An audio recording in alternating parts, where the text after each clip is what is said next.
이렇게 좋은 날, 기쁜 날, 행복한 날, 구원을 완성한 날을 위해서 부활이라는 주제로 부활, 함께 하심의 역사라는 제목으로 은혜를 받고자 합니다. 그래서 예수님의 사역에 대해서 직접 보고 또 3년 동안 같이 있었던 마태, 마가, 누가, 요한이라는 사도들의 그 부활에 대한 관점을 한번 쭉 보다가 오늘은 마가라는 사도의 서신, 마가복음을 통해서 우리가 한번 은혜를 받으면 좋겠다라는 생각이 들어서 한번 마가라는 사도가 부활이라는 사건을 접하는 태도와 자세와 그런 거를 한번 보려고 합니다.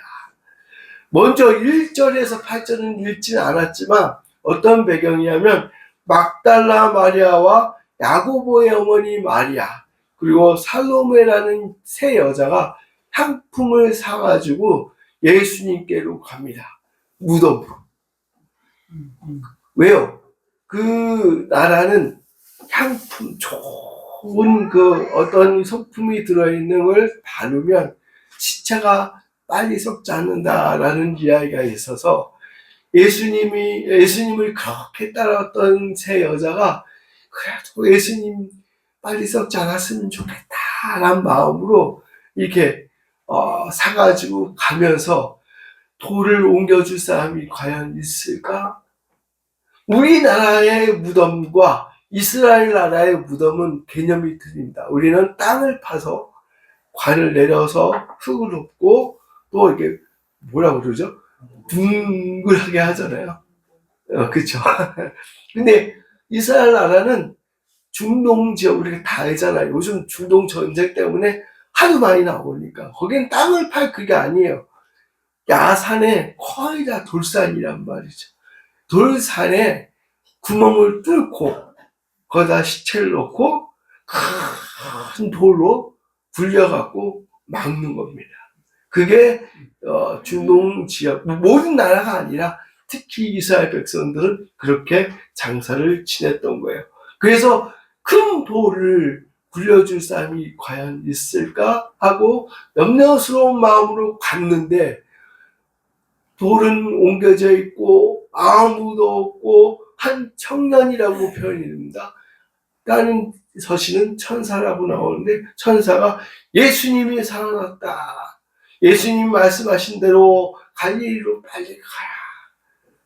근데 참 여기서 우리가 주목해야 될 부분이 마태복음은 이 여자들이 그 소식을 듣고 빨리 뛰어가 말씀을 전하는 걸 들어요. 근데 마가복음에서는요, 이들이 도망하고 무서워 아무에게 아무 말도 하지 못하더라. 이렇게 다른 서신과의 관점이 틀리게 말씀하고 있어요.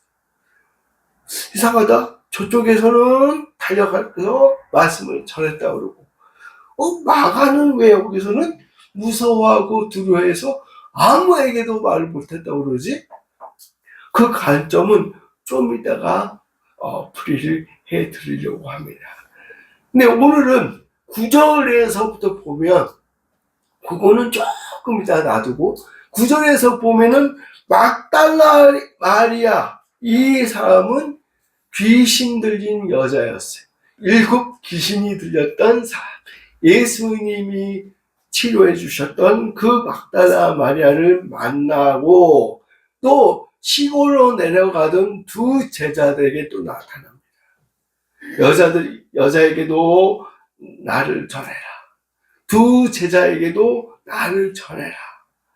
그랬음에도 불구하고 제자들은 예수님이 살아나셨다는 것을 믿지 않았다라는 것이죠. 믿지 않았다. 이게 참 큰 문제입니다. 큰 문제예요. 마가복음 16장 11절 그들은 예수의 살으셨다는 것과 마리아에게 보이셨다는 것을 듣고도 믿지 아니하더라. 듣고도 믿지 않았다. 제자들의 믿지 못함을 강조하고 있습니다. 그러니까 조금 전 막달라 마리아와 야고보의 어머니 마리아, 그리고 살로메가 무덤에서 가서 청년의 말을 듣고 무서워하고 두려워하면서 아무에게도 말을 전하지 못했다는 것과 제자들이 듣고도 믿지 못했다는 말과 이어갖고 있다는 것이죠. 그래서 예수님이 여기서 마가를 통해서 우리에게 말씀하고 싶은 것은 뭐냐면, 예수님이 살으셨다고 전했음에도 불구하고 믿지 못하더라라는 것이죠. 분명히 전했음에도 불구하고. 하긴 제자들이 생각하기에 7 귀신이 들렸던 여자의 말이 갑자기 막 무식하게 쫓아오더니 예수님이 살아나셨대요 이렇게 하니까 이게 믿어지겠습니까? 저 여자 7 귀신이 들렸던 여자인데 조금 이상해진 것도 아니야? 또 귀신이 들어간 거 아니야? 이럴 수도 있을 거 아닙니까? 그러나 두 제자가 와서 살아나신 예수님을 만났다고 하면 믿어야 하지 않겠습니까? 한 사람은 그럴 수 있다고 쳐도 두 제자가 와서 예수님을 만났다, 예수님이 살아났다라고 했음에도 불구하고 믿지 못했다라는 것이. 마가 사도는 예수님께서 자신이 살아나리라 예언하신 대로 부활을 전했음에도 불구하고 제자들은 믿지 못하였다는 것을 강조하고 있어요. 의도적으로. 예수님이 그렇게 살아나리라 라고 했음에도 불구하고 믿지 못했다. 그걸 마가가 말하고 싶었던 거예요. 그 모습을 봤던 예수님은 얼마나 답답했겠느냐. 마가복음 16장 14절에 보니까요, 그 후에 11 제자가 음식 먹을 때에 예수께서 저희에게 나타나사 저희의 믿음 없는 것과 마음이 완악한 것을 꾸짖으시니 이는 자기의 살아난 것을 본 자들의 말을 믿지 아니함이로라. 분명히 막달라 마리아 여자도 예수님만 봤다고 그러고 두 제자도 예수님을 봤다고 와서 전했어요. 그러나 믿지 않더라. 근데 여기서도 듣고도 믿지 못하더라. 이 단어가 참 중요해요. 왜냐하면 3년 동안 예수님을 따라다니면서 예수님의 행적과 기적과 많은 병자를 고치시며 심지어 죽은 자도 살리신 예수님이에요. 그러면서 예수님이 내가 다시 살아난다고 분명히 말씀하고 있다는, 그걸 믿지 못했어요. 마가복음 14장 27절에서 28절 예수께서 제자들에게 이르시되 너희가 다 나를 버리리라. 이는 기록된 바 내가 목자를 치리니 양들이 흩어지리라 하였느니라. 그러나 내가 살아난 후에 너희보다 먼저 갈릴리로 가리라. 분명하게 말씀하셨어요. 내가 살리라. 살아난 후에는 너희보다 빨리 갈릴리로 갈 것이다. 그 말씀을 기억을 했었으면, 예수님이 막달라 마리아와 두 제자가 말 안 했어도 살아나신다고 했었는데 언제 살아난 거야? 언제쯤 될까? 이렇게 기대를 하고 있었을 텐데 전혀 기억도 못하고 있었다는 것이죠. 그러면서 마리아와 두 제자가 살아나셨다 그랬음에도 불구하고 듣고도 믿지 못했다. 그래서 예수님이 여기서 보면 믿음이 없다, 마음이 완악하다 이렇게 표현하고 있다는 사실. 어찌 보면 이 말씀을 보면서 은혜가 막 오는 장면이 뭐냐면, 구약 시대에 저번 주에 우리가 이사야를 통해서 예수님이 오신다는 예언을 분명히 들었다고 했지 않습니까? 그랬음에도 불구하고 바리새인들과 서기관들과 제사장은 예수님을 멸시했다. 심지어 십자가를 지게 했다라고 말씀을 들었어요. 그 바리새인들, 제사장들, 그리고 서기관들이나 예수님이 부활했다는 소식을 들었던 제자들이나 별반 차이가 없더라라는 것이죠. 참 가슴이 되게 먹먹하면서 바리새인들, 서기관들, 제사장들을 욕할 게 없다. 제자들도 부활하신 예수님을 믿지 못했잖아요. 더군다나 살아나셨고 내가 봤다라고 한 세 사람의 말을 듣고도 믿지 못했다라는 것이.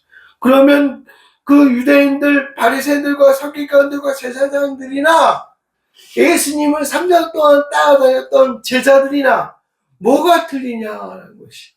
똑같지. 믿지 못하는 것은. 그래서 그 부분에 있어서 마음이 정말 좋지 않았습니다.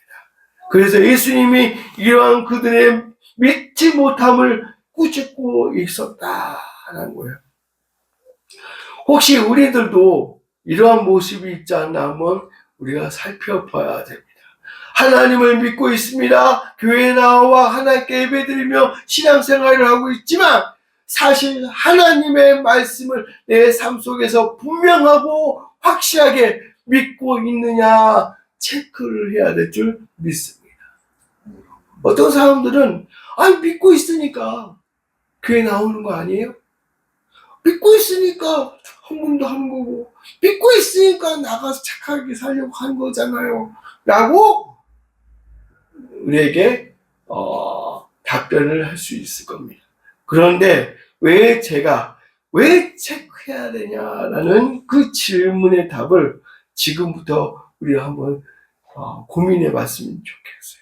이렇게 믿음 없고 마음이 연약한 제자들에게 예수님께서는 마가복음 16장 15절에 갑자기 이렇게 말씀하십니다. 또 가라사대 너희는 온 천하에 다니며 만민에게 복음을 전파하라. 믿음 없고 마음이 완악해져서 믿지 않았던 그들에게 오히려 예수님은 만민에게 복음을 전파하라고 사명을 주고 있다는 것입니다. 생각해 보세요. 뭘 잘못했어? 믿음이 없어? 그러면은 저 같으면 어떤 일을 하는 데 있어서 야, 너 빠져. 안 돼. 그랬을 것 같아요. 많은 사회 사업가들 또 경제 사업가들 뭘 잘못하면 막 간간히 자르잖아요. 야, 너 때문에 피해봤어. 너 때문에 손해봤어. 그러면 막 이렇게 하잖아요. 그런데 예수님은요, 한번 꾸짖으시고요. 믿음이 없고 마음이 완악한 자들아 하고 막 야단치신 다음에 갑자기 복음을 전파라고 사명을 주시는 거예요. 참 이 부분도 이해가 가지 않아요. 그러나 이것은 예수님께서 부활하셔서 얼마 있지 않으면 하늘나라로 승천하셔야 하기 때문에 시간이 촉박했어요. 그리고 그들의 믿음 없는 것도 마음이 완악한 것도 다 알고 계시지만 이들이 앞으로 어떤 사명으로 어떤 고난과 어떤 시련을 경험해야 될 걸 다 아셨기 때문에 그 믿음이 없고 마음이 완악했던 것들 다 용서해 주시고 간과해 주시고 믿음의 그 사명을 주셨다라는 사실이에요. 그래서 예수님께서 부활하신 이유가 무엇이냐라고 했을 때 예수님의 부활을 전파하라고 우리에게 이게 부활로 나타나셨다는 사실을 믿으시기 바랍니다. 그러니까 부활하신 다음에 첫 계명이라고 해야 되겠죠? 첫 사명이 복음을 전파하라라는 것이. 어떤 사람들은 성도들이 말씀을 통해서 전도하라고 하면 맨날 우리 교회 목사님은 전도하라고 그런다고. 다른 메시지가 없다고. 근데 예수님이 이렇게 시켰어요. 시킨 것을 전했을 뿐이에요. 믿으시기 바랍니다. 그럼 그 말씀을 받아들였으면 한 번 실천을 해야 된다는 거예요. 나가서 예수 믿으세요. 예수님 믿고 천국 가세요. 이 한마디, 그 한마디를 하면 된다는 거예요. 안 하면 안 되는 것이고. 그래서 누가 그러잖아요. 전도는 실패가 없다. 안 하는 것이 실패다. 이러한 믿음 없고 마음이 완악한 제자들에게 예수님께서는 복음을 전파하라고 하셨다라는 것이에요. 믿는 자들에게는 이런 표적이 따르리니, 마가복음 16장 17절 보면 믿는 자들에게는 이런 표적이 따르니 곧 저희가 내 이름으로 귀신을 쫓아내며 새 방언을 말하며 뱀을 잡으며 무슨 독을 마실지라도 해를 받지 아니하며 병든 사람에게 손을 얹은 즉 나으리라 하시더라. 우리가 주목할 부분이 이 부분이에요. 오늘 핵심적인 부분이에요. 예수님께서 분명하게 말씀하셨습니다. 믿는 자들은 구원이 있는데 구원을 받을 것인데 복음을 전하면 표적이 따른다는 거예요. 그 믿는 자들이 예수님의 이름으로 귀신을 쫓아내고 방언을 말하며 뱀을 잡고 그 어떤 독에도 해를 받지 않을 것이다. 병자를 고칠 수 있다. 이런 표적이 나타나야 한다는 것이죠. 이 예수님의 말씀을 믿으시기 바랍니다. 여기 앉아있는 성도들도 하나님을 믿는 자들이면 이러한 표적이 나타나야 한다는 것을 믿으시기 바랍니다. 근데 많은 성도들이 그런 거는 특별한 사람에게만 오는 거야. 아니면 그런 표적들은 지금은 없어. 이렇게. 그런데요, 오늘 말씀에 예수님이 표적이 따른다고 했어요? 안 따른다고 그랬어요? 따른다고 그랬잖아요. 여기에서 믿음의 차이가 난다는 거예요. 여기서. 그래서 이 문제를 다루려고 하는 거예요. 아까 그랬죠? 우리가 믿음이 있는지 체크를 해야 된다고. 그래서 우리가 이런 표적을 나타낼 수 있는 믿음을 갖고 있느냐라는 거예요. 목사님, 나는 아무리 해도 그런 표적이 안 일어나요. 이거 왜 그런 거죠? 그래서 과연 믿음이 없는 거냐? 그러면 그런 표적이 있는 그런 표적이 있는 사람들만 믿음이 있는 거냐? 제가 그걸 말하려고 한 게 아니에요. 문제는 뭐냐면 마가복음 16장 20절에 그 대답이 나와요. 그 답이. 제자들이 나가 두루 전파할세 주께서 함께 역사하사 그 따르는 표적으로 말씀을 확실히 증거하시니라. 여기 중간에 보면 주께서 함께 역사하사 믿으시기 바랍니다. 분명히 19절에 뭐라고 했냐면 예수님이 하늘나라에 올라가서 하나님 우편에 앉아 계신다고 말씀하셨는데 20절에 바로 주께서 함께 역사하사 그 따르는 표적으로 말씀을 확실히 증거하였느니라. 예수님 하늘나라로 올라가셨지만 우리와 지금 함께 계신다는 사실을 믿으시기 바랍니다. 그러니까 이 믿음이라는 것이 내가 예수님을 믿는 게 아니에요. 내가 기도하고 내가 말씀 읽고 내가 세상에 나가 복음 전파하는 게 아니라는 거예요. 내 안에 누가 계셔야 된다고요? 예수님이 계셔야 된다. 성령 하나님이 계셔야 되고 성부 하나님이 계셔야 된다는 거예요. 그러면 이 모든 표적들이 나타난다는 거예요. 믿으시기 바랍니다. 내가 뭐 하려고 하니까, 내가 뭘 기도하려고 하니까, 내가 뭘 하려고 발버둥 치려고 하니까 하나님이 들어주시지 않고 표적을 나타내지 않는다는 거예요.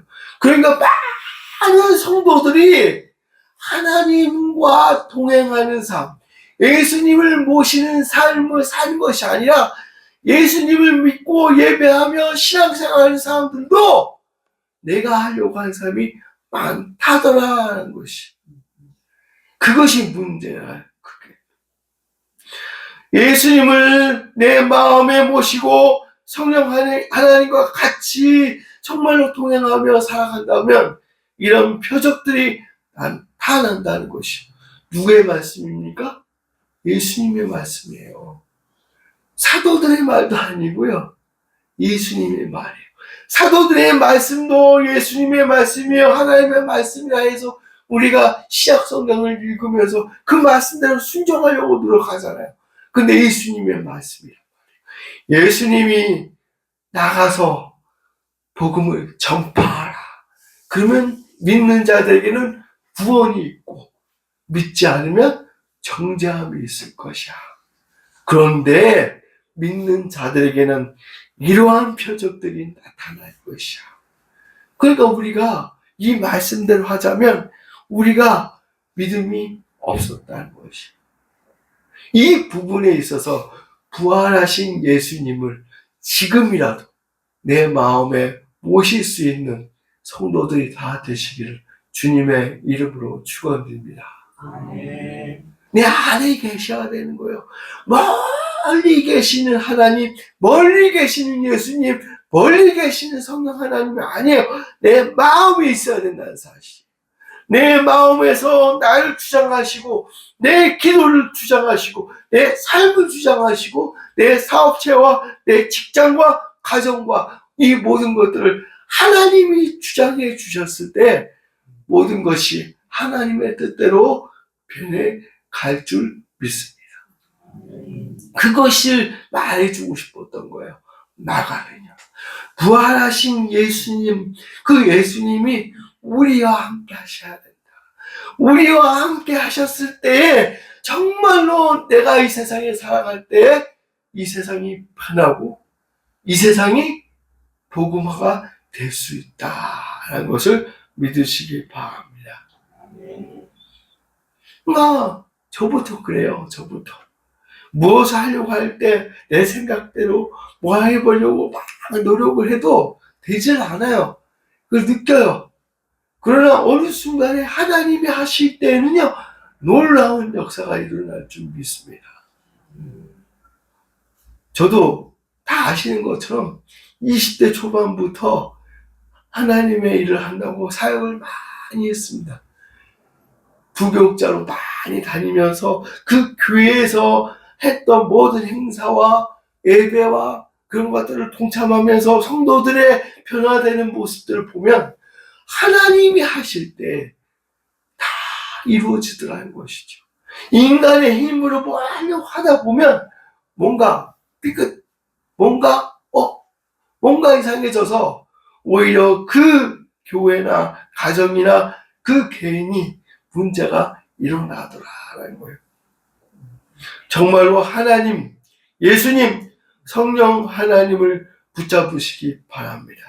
혹시 문제가 있습니까? 개인적으로, 가정적으로, 직장이나 사업체, 그리고 어떤 사람들 간의 관계, 이 문제들을 내가 해결하려고 하지 마시기 바랍니다.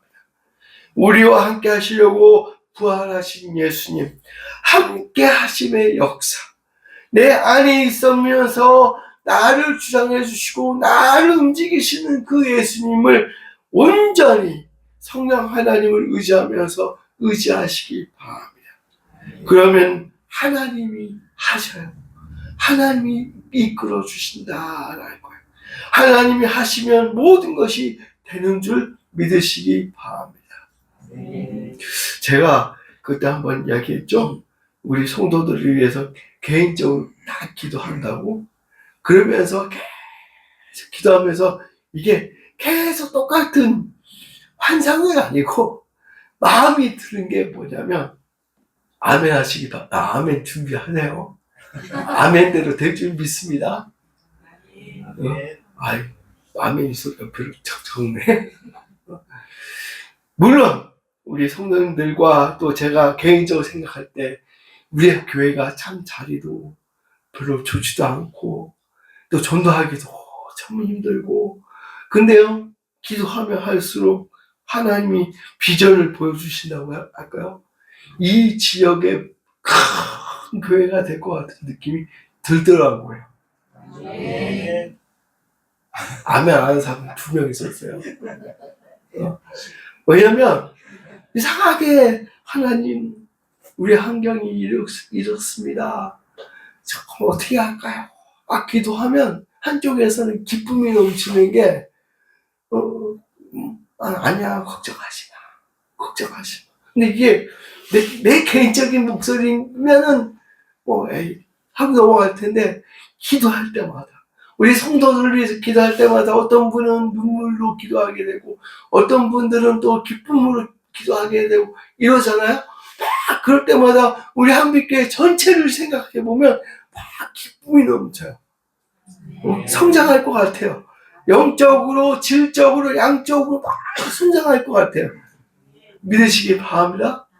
그런데요, 그게 제일 중요한 게 뭐냐면, 저나 우리 성도님들아, 예수님을 모시고 성령 하나님과 함께 하나님이 하시도록 우리를 다 맡겨야 된다는 사실. 한 개인이나 목사나 장로나 중직자들이 하는 게 아니에요. 교회를 움직이시는 분은 하나님이신 줄 믿으시기 바랍니다. 교회가 잘 되어야 우리 개인과 가정과 사업체와 직장이 잘 되는 줄 믿으시기 바랍니다. 예수님이 다시 부활하신 이유는 교회를 위해서요. 그 교회가 우리 각 개인들이지만 개인들이 모여 한 공동체를 이루고 그 공동체가 하나님을 위해서 선교하고 복음 전파하며 예배 드리는 거기 때문에 예수님은 교회를 위해서 오셨다는 거예요. 그래서 교회를 위해 희생하고 충성하면 내 개인적인 문제, 가정의 문제, 직장의 문제, 사업체의 문제, 그리고 사람들 간의 문제가 다 해결될 줄 믿고 정말로 내 안에 함께 하시는 예수님을 의지하며 나아가시길 주님의 이름으로 축원합니다.